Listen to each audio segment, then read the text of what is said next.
post. Well, it is, because there's a lot of misrepresentation. Yeah, misrepresentation. Would you like to? Would you even feel okay? Yes, would you or Sierra feel okay repeating what he wrote? Would you even articulate that? Could you even voice that, Mr. Marlowe? Yes. Yeah, you voice it. What did he write? Tell me, what did he write? I think I heard. No, tell me, what did he write? You voice it for me. I heard my name. No. I'm asking you. Can you please repeat his words? Can Sierra and you even repeat his words? No. If you're referring to the what specific tweet, if that's what you just want to focus on, I don't know why you asked me to come on here. I'm asking you about his state of mind. I'm asking you, would you repeat the tweet? Are you so embarrassed that you are afraid? I would like to hear you use the words that Trump used in that post.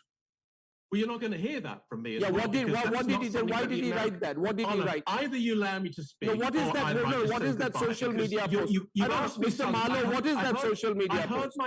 Arnab, what is that social media post? However, I heard my name. Who uses this language? 3.5 minutes ago, and yet you won't allow me to say anything. I want to focus on that tweet, and then I'll go on to everything else. I can't. It's not an argument between you and me. I was just trying to respond to some of the points that you brought up. I think I heard the tweet mentioned several times. No, I'm not going to repeat that. That's not the sort of thing that a president would say. But that's one. No, so who put out that? If it's not the kind of thing. 1 minute, everyone on. If it's not the kind of thing our president would say, do you think a bot put out that social media post? Arnab, I'm not quite sure why it is that you have this thing against him. You misrepresent. No, are you embarrassed about the way he's talking? Listen, let's get a couple of things straight over here right now. He's not 80 years old. He's not bombing the Iranian people. He's actually going for the Iranian Revolutionary Guard, which is supported by between 20 to 15% of the people, maybe even less right now, as we know that the Iranian Revolutionary Guard has moved over on the other side. You mentioned Macron earlier on as well. The fact is that the whole world saw that when they landed on a plane, that Macron's wife pushed him or hit him or grabbed him by the throat. She wouldn't want to walk with him because that was an argument that he took. Now, is it the right thing that the president brings that up? That's who he is. Is it something that Marco Rubio would say? Probably not. Or any other president? No, they don't say that. But focus on the objective. John? How long? I just heard before. How long, John? How long? How long, James? From your friend from Beijing. James, how long? How long? Listen. Let me. How long and how long? How long? You see, let me tell you. See, how long? Okay, he is not 80 years old. He is only 79 years and 11 months old. Now I'll continue my argument. Whatever now, I'm not an ageist. I'm not an ageist. He's the one who used to make fun of the cognitive decline of Joe Biden. He is the one who used to make fun of the cognitive decline of Joe Biden. Many people are watching such social media posts, which you are too embarrassed to even repeat, and saying he has Joe Biden's problems 10 times over. Don't you realize that? So I actually was booked to speak about Iran. Yeah, I'm speaking about Iran, but that social media post was in the context of Iran. That social media post was about opening the F-dash-dash-dash-dash Strait. I don't know why you don't want me to speak about Donald Trump. That social media post was about Iran. In the next 24 hours, and what he's likely to say in the next hour. He spoke before for 30 minutes. I was listening to a number of the things that he said. And by the way, even you misrepresented him on the fact that he doesn't have any support. You know, he said, and you probably didn't cover this, but maybe some of your people in your studio covered this as well, that he said, I'm praising CNN. Have you ever heard Donald Trump say that before? I'm praising CNN because they came out with a poll of all those MAGA people who support me. It came up 100%.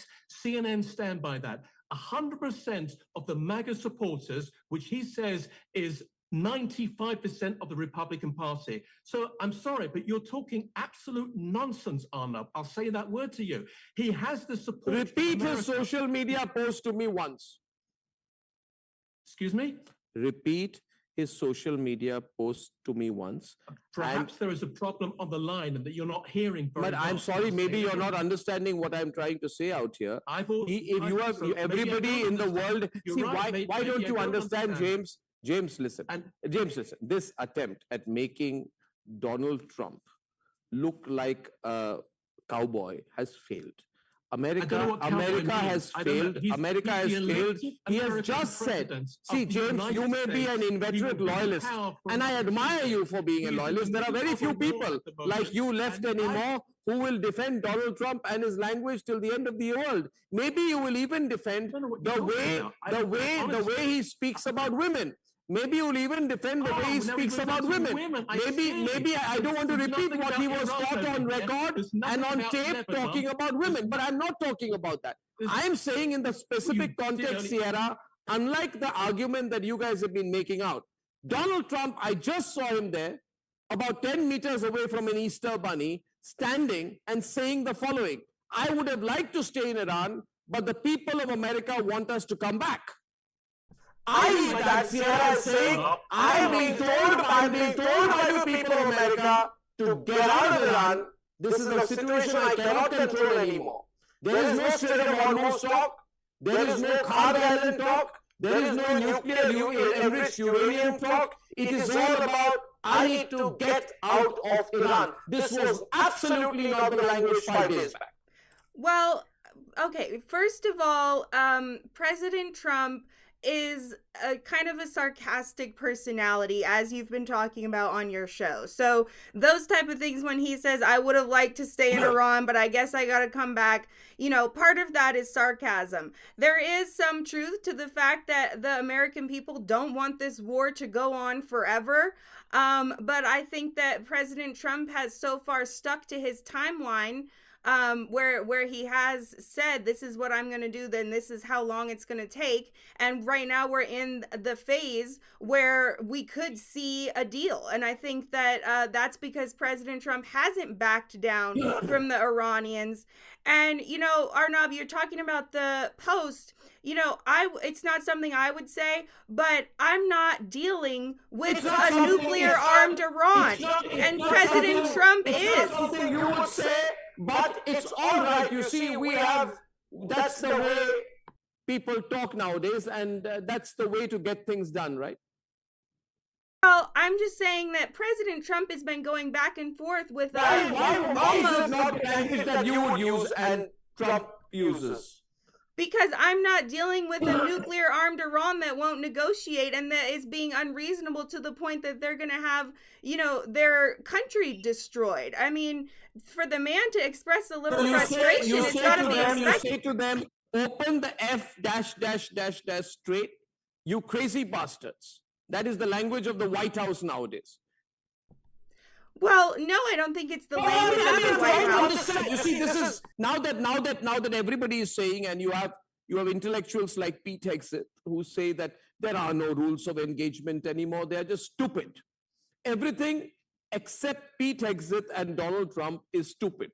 And Donald Trump and Pete Hegseth represent the new wave of thinking in the United States of America, right? And since you are completely insured against it, and you believe, Sierra, you and James Marlowe believe this is the way to get things done. What if, and I ask you a big what if question, what if after everything, and let me tell you after everything, after having no justification to start a war, after the greatest military advisors and intelligence officers, including number 2 to Tulsi Gabbard, saying there was no imminent threat, what if, despite having no imminent threat, what if, despite having been there for 5 weeks, what if, despite having thrown thousands of missiles at Iran, what if, after not getting any enriched uranium, what if, after getting 10 big aircraft bombed or bombing them yourself on a suicide mission near Isfahan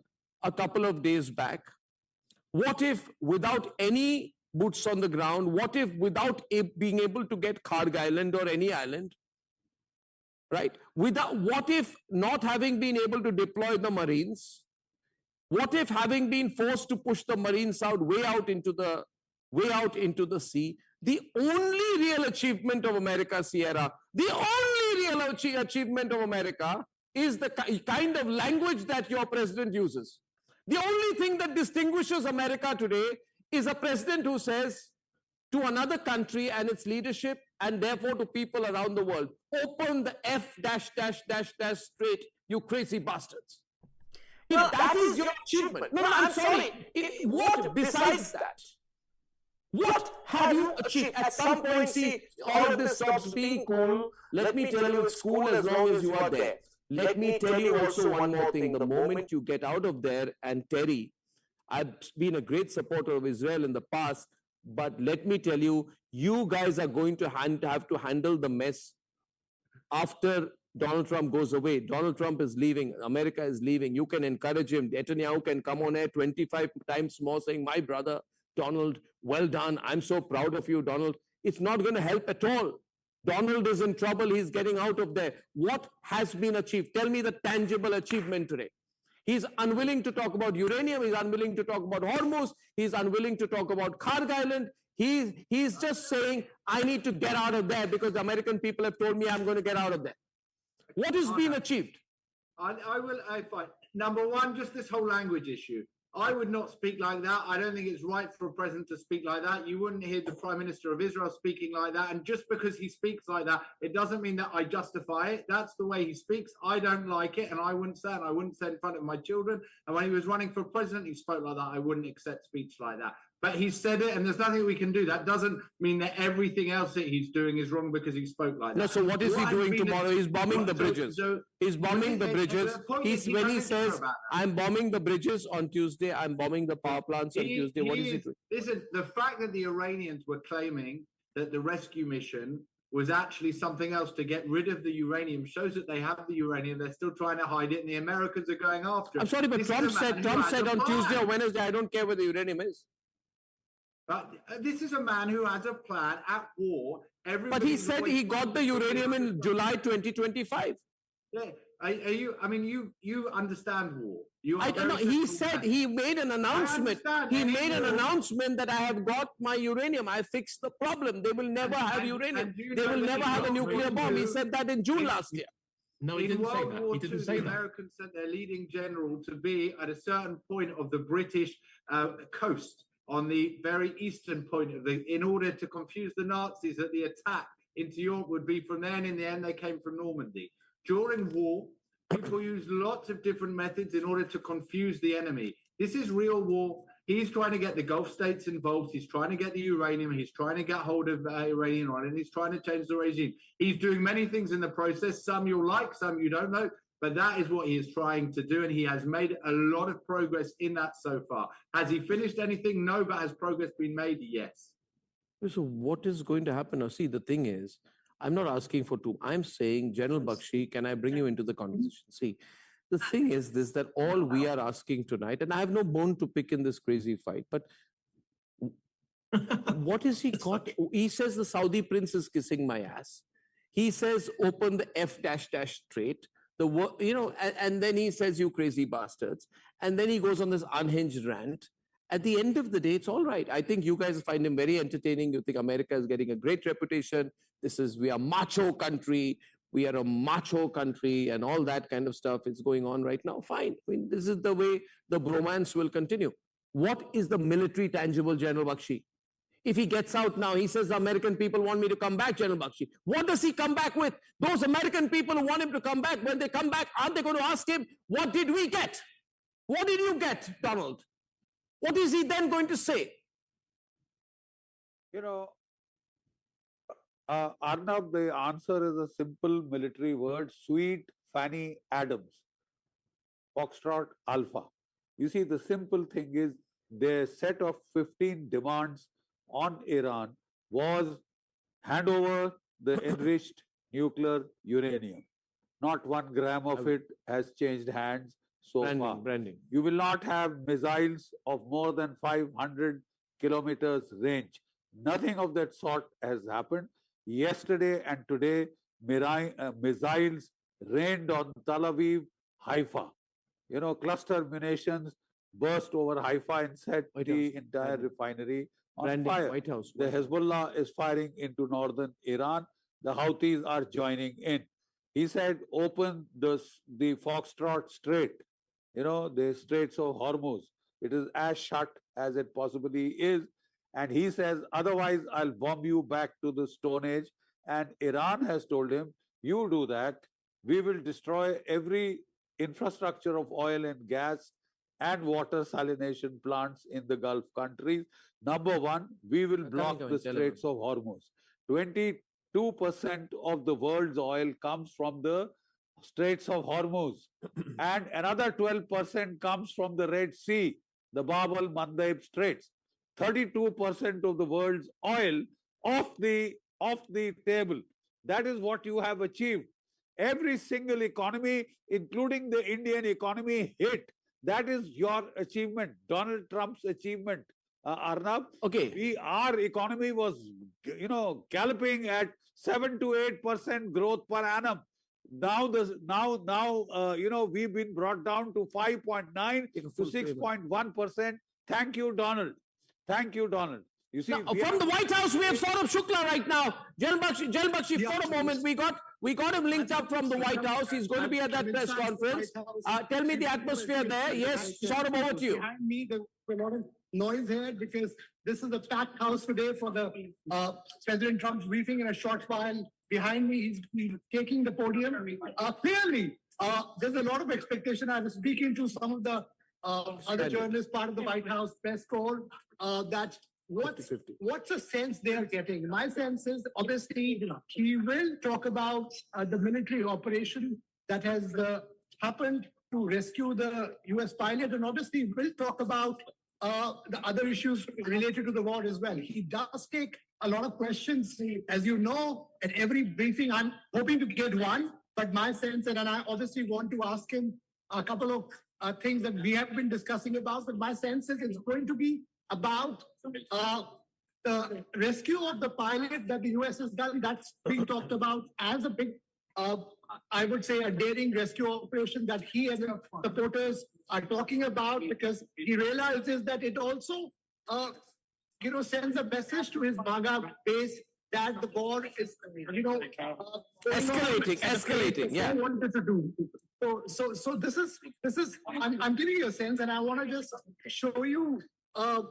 This is, I think we have the only network live from inside the Brady White House press briefing room, where President Trump will be speaking to the journalists about the countdown on. That's short while from now. What I'm hearing,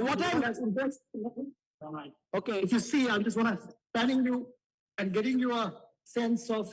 You see the still there. It's crowded with the press corps, which is there. The foreign media has a great interest. So, we are being told that he's going to, that they need to get into a serious conversation, and that Iran is only willing to talk to Marco Rubio because they find him more reasonable. That is the route. Because he knows that Jared Kushner and Witkoff are not going to do it for him. We're hearing a lot of reports that Marco Rubio is going to be brought in. There were some reports that J.D. Vance could be the negotiator. I'm getting that sense as well, because just ahead of his briefing, I saw some senior White House officials going there for a close door huddle ahead of the briefing. So certainly I'm expecting something big to come out of this. But as you know, that he's very mercurial leaders. He has a mind of his own. Sometimes his closest aides don't know what he's going to say. But certainly he's trying to ask. And I get a sense that he's very keen to now end this war, because he knows that if this war is long drawn, that's not going to help his base and also impact the midterms. So that's obviously he's hinging on his mind, and I think you will hear that in a short while from now, Arnab. Superb. We'll get you right after the news conference, and in the run-up to that, we catch you again in about 15 minutes. We'll go in for another live shot with you out there. You have a great time inside the White House there. Good time. Thank you. Good to be on the show. Thank you. Now the thing is, ladies and gentlemen, what is Marco Rubio saying? Marco Rubio is saying, listen, we didn't want anything else. We just didn't want them to have a nuclear weapon. So he's piping it down, Sierra. He said, we didn't want them to have a nuclear weapon. They're not going to have a nuclear weapon. They've agreed not to have a nuclear weapon, so we're all good. Then what was all the last 5 weeks about?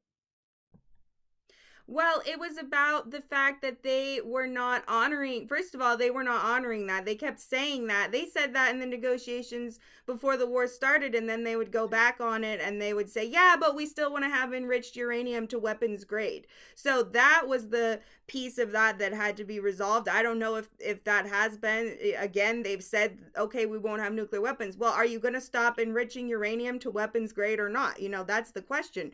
And the other part of it was the ballistic missiles shield that they were building, and Marco Rubio talked about that as well, that they cannot have ballistic missiles that they can hide behind to then develop a nuclear weapons program. And we all saw that missile that made it almost to Diego Garcia. That's a threat to Europe. It's a threat to the USA.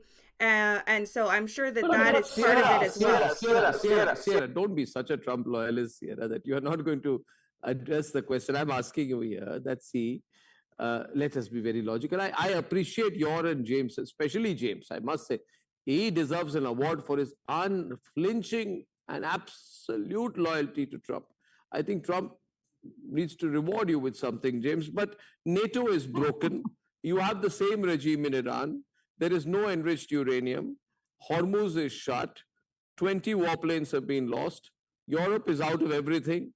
The whole world hates you. The American president has started using the F word. I'm sure he's done worse earlier. The whole region is looking extremely vulnerable, the whole Middle Eastern region. Israel is in a mess. Israel is in an absolute mess. Terry is looking more and more serious every day, with realizing that things are spinning out of control, right? And eventually, Marco Rubio is brought in to do a rescue number. And he started going everywhere after being quiet for the last few days. And I know, by the way, Russia made a lot of money.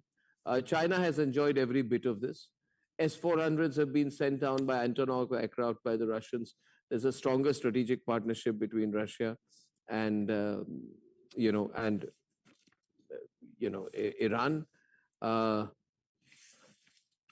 Yeah. So well, if I could, I'll just say, I wouldn't really describe myself as a Trump loyalist. I voted for him.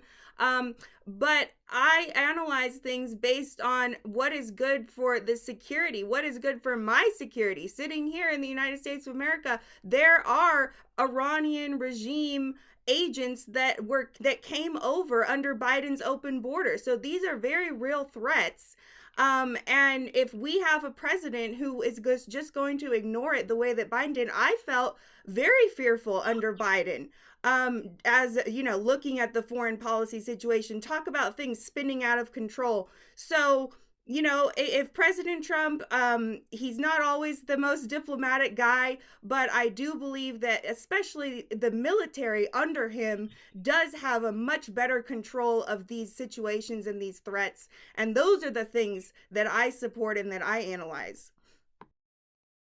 Well, all I hear Trump say that now if I'm going to get J.D. Vance to do the negotiation, if the negotiation doesn't happen, I'm going to blame J.D. Vance. If it happens, I'm taking full credit, which means he's dying for a negotiation, General Bakshi. He really needs a negotiation. He needs to put J.D. Vance out there in front, right? Arnab, he needs an exit ramp. He is sensible enough to see the entire political support unraveling in the United States of America. The American people just do not want troops, boots on the ground, because they feel that will lead to an escalation trap, and they're already 75% of the way into the escalation trap. If Donald Trump is worried about his political future, he might as well listen to the will of the American people, because in a democracy, that the voice of the people, the vox populi, is the voice of God. He's been invoking God. He might as invoke the will of the American people and call off this stupid, senseless, unnecessary war of choice. He's inflicted it upon himself, upon the world in general. He is going to engender economic depression, stagflation. Spare us, please. we didn't do anything to anybody in the Middle East. We've all been trying to encourage them to call it off. I think the most sanest thing he could do, the best grace of the Lord that he could receive today, is to get the wisdom to call off a failure. Don't reinforce. Well, we have some big failure. breaking news also coming in Don't right now. Prime Minister double down. Narendra Modi has just made a big announcement regarding India's nuclear capabilities.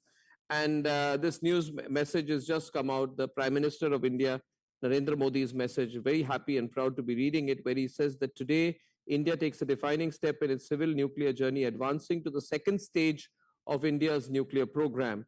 The indigenously built and designed prototype fast breeder reactor at Kalpakkam has gained criticality.